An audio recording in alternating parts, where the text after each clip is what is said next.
Donc à présent, nous allons revoir ou voir le service d'une bouteille de vin rouge présentée debout. Alors pourquoi est-ce qu'on parle de vin rouge présenté debout? Bien parce que tout simplement, c'est une bouteille de vin que je vais chercher à la cave, que je transporte comme ceci en respectant le produit malgré tout.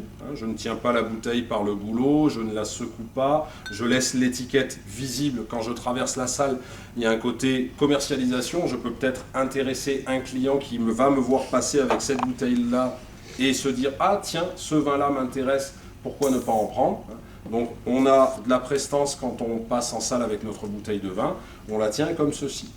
Je rappelle également que lorsque l'on arrive à la table, la première chose que l'on fait, c'est présenter le vin, c'est-à-dire annoncer la dénomination, dénomination égale nom du vin, ici Château Landerot, l'appellation, ici l'appellation Bordeaux, appellation d'origine protégée.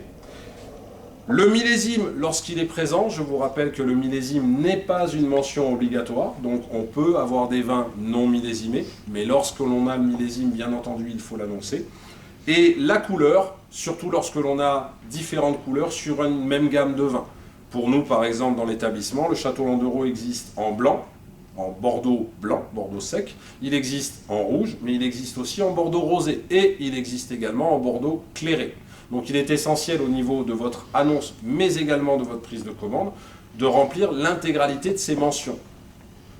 Donc lorsque j'arrive à la table, je répète, j'annonce au client qui a commandé la bouteille en lui présentant de préférence à la droite. La main gauche peut passer derrière pour éviter de rester dans le vide à ne rien faire. Encore une fois, on est sur une question de prestance à la table, d'aisance. Et on annonce, madame, monsieur, le Château Landerot, AOP Bordeaux, 2015, rouge. Cela permet d'entériner une fois de plus le choix du client et de s'assurer qu'il n'y a pas eu d'erreur à la prise de commande. Lorsque l'on va ouvrir la bouteille, on se met face à la table des clients et l'étiquette doit rester visible. Et on pose bien entendu la bouteille sur le dessous de bouteille, pas directement sur la nappe.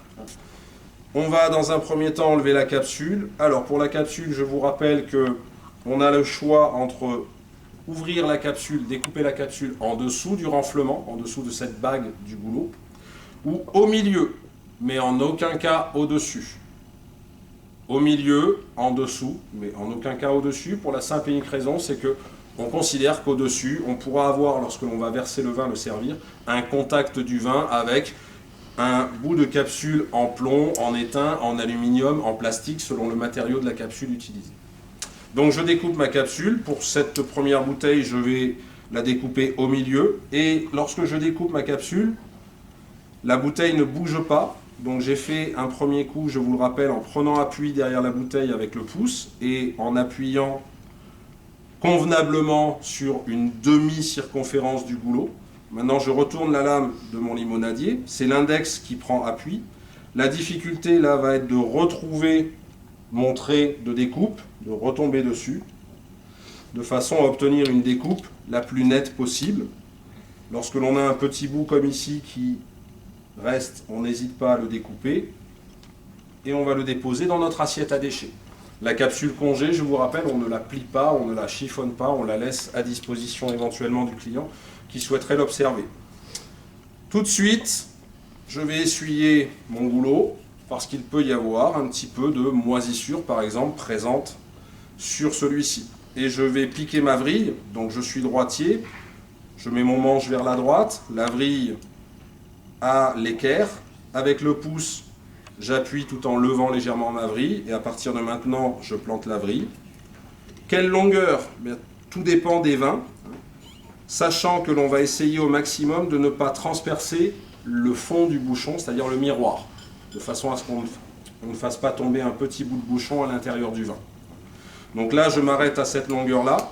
Je vous rappelle, avec mon index, je bloque ici mon limonadier sur le renflement, sur mon goulot. Je tiens fermement la bouteille. Vous avez constaté que mon étiquette n'a toujours pas bougé, elle est restée visible de mes clients. Et je lève. Lorsque je lève, mon poignet, je vous le rappelle, ne part pas vers l'avant. Il monte le plus droit possible. Et lorsque je sens que le bouchon ne résiste plus, j'arrête et avec l'index, simplement un petit mouvement de rotation ou simplement là, j'ai juste eu à tirer légèrement. On a juste entendu l'air s'insérer à l'intérieur de la bouteille, mais on n'a pas entendu le bruit caractéristique que l'on pourrait entendre par exemple à la maison un après-midi d'été quand on est en train de faire un barbecue avec un vin rosé qu'on ouvre entre amis. Il est hors de question d'entendre ce bruit. Lorsque l'on a enlevé le bouchon, on se retourne pour sentir celui-ci et analyser éventuellement un éventuel défaut. Identifier plutôt un éventuel défaut. Lorsque le bouchon, vous l'avez senti, vous le reposez également sur votre assiette à déchets, à disposition une fois de plus du client. Le limonadier peut être rangé, et j'en profite pour vous préciser que durant le travail, le limonadier est toujours sur vous. Donc prenez l'habitude de le mettre toujours au même endroit, de façon à ne pas être dans la situation où on cherche, comme pour le stylo. Le stylo toujours au même endroit, le limonadier toujours au même endroit, ça permet immédiatement de tomber dessus quand on en a besoin. Je vais à nouveau essuyer mon goulot, parce que des particules de liège, en particulier lorsque je suis avec un bouchon en liège, parce qu'on parle aussi des bouchons en composite, hein, mais le liège peut laisser quelques particules. Et voilà, ma bouteille est ouverte, je vais pouvoir ensuite la servir. Voilà pour le service des bouteilles de vin rouge debout.